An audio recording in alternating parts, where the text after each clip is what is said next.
Seorang nelayan berhasil diselamatkan tim SAR setelah perahunya nyaris tenggelam di perairan Batu Abah, Nusa Penida.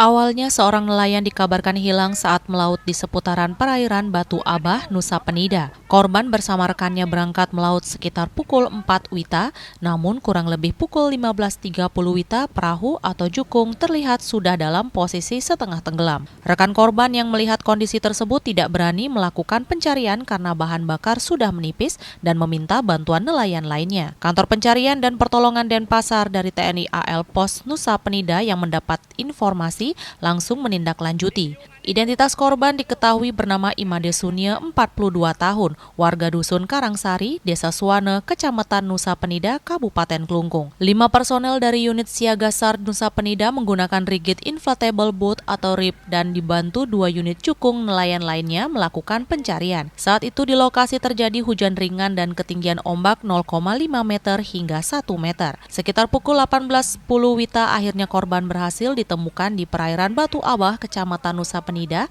yakni kurang lebih 100 meter dari lokasi kejadian dalam keadaan selamat. Kami bersama Angkatan Laut dan teman dari BPBD menggunakan rigid inflatable boat untuk melakukan pertolongan ke lokasi kejadian.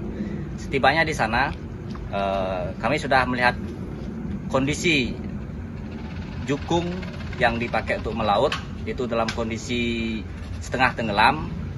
Untuk korbannya selamat, dibantu sama rekan-rekannya karena pada saat melaut ada rekan-rekannya yang ikut melaut, jadi korban berhasil diselamatkan. Berselang 1 jam akhirnya korban tiba di pantai dusun Karangsari, Desa Suwana, selanjutnya diserahkan kepada pihak keluarga. Dalam penyelamatan ini unsur SAR yang terlibat diantaranya unit siaga SAR Nusa Penida, TNI AL Pos Nusa Penida, BPBD Klungkung, dan nelayan setempat. Raiswantara, Bali TV.